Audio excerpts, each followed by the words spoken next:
안녕하세요. 레드노트입니다. 여러분은 우리나라 서해안과 남해안의 4개 갯벌이 유네스코 세계자연유산에 등재되어 있다는 사실을 알고 계시나요? 갯벌은 대규모의 철새 도래지가 되기도 하고 얕은 바다와 육지의 중간 지역으로 다양한 종의 생물들과 개체수를 부양하는 중요한 지형입니다. 또한 밀물과 썰물의 차이, 즉 조수간만의 차이로 형성되는 갯벌은 해당 지역에 조력발전소를 설치하여 전기를 생산할 수도 있는 등 문명사회와 생태계에 많은 이점을 주기도 합니다.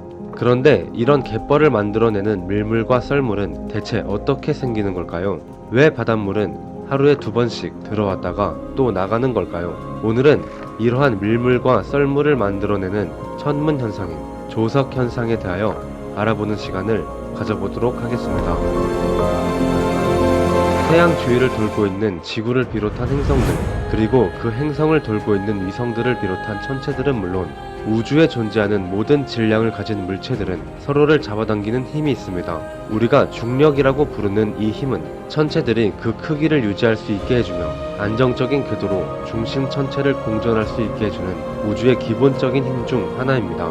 이 중력의 크기는 거리의 제곱에 반비례하는데 따라서 중심 천체에서 멀어질수록 그 힘이 제곱으로 줄어든다는 의미입니다. 여기에서 우리가 집중해서 봐야 하는 부분은 천체의 크기입니다. 태양을 공전하고 있는 지구는 태양을 향하는 쪽과 그 반대쪽 지점이 각각 태양으로부터 받는 중력의 크기가 다릅니다. 또한 지구를 공전하고 있는 달에 가까운 면과 그 반대쪽 지점이 각각 달로부터 받는 중력의 크기가 다릅니다.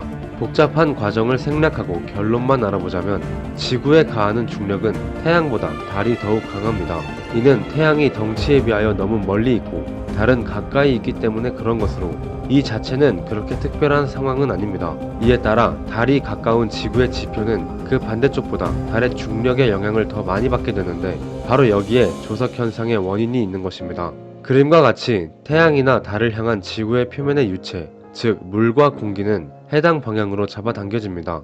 다만 지구 그 자체는 매우 단단하기에 당겨지지 않으며 대기의 움직임은 눈으로 보이는 것이 아니기 때문에 결국 바다의 움직임에 한하여 조석 현상이라는 말을 씁니다. 또한 태양이나 달의 반대쪽에 있는 유체는 잡아당겨지는 힘이 오히려 약하기 때문에 상대적으로 튕겨져 나가게 됩니다. 이 때문에 조석파라고 부르는 물의 거대한 파장이 지구에 2개가 늘 형성되어 있으며 자신의 지역이 해당 구간을 통과할 때마다 밀물과 썰물이 나타나는 것입니다.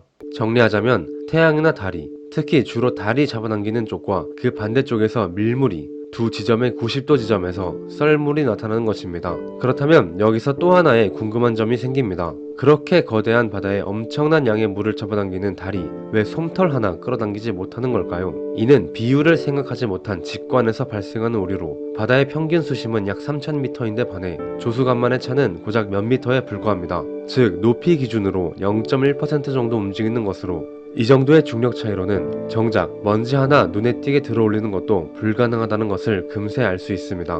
그럼에도 밀물일 때와 썰물일 때의 태양, 지구, 달의 중력의 합력 차이는 분명히 있어서 극도로 정밀하게 측정한다면 밀물일 때의 물체의 무게가 썰물일 때보다 아주 미세하게 가벼운 것은 사실입니다.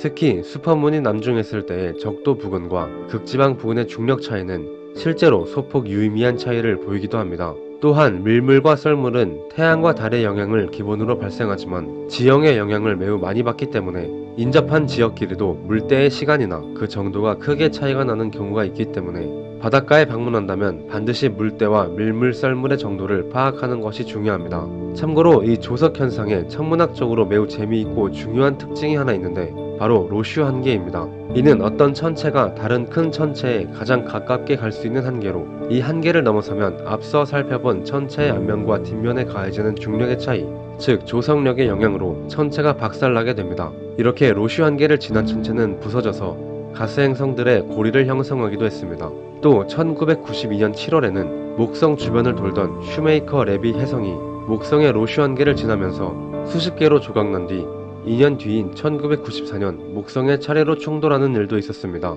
밀물과 썰물은 물론 목토 천해의 아름다운 고리 및 혜성의 분해와 충돌 모두 사실 중력 차이에 의한 조석력이라는 단 하나의 힘에 의하여 발생한다는 사실이 매우 놀라운 것 같습니다. 감사합니다. 웨더노트였습니다.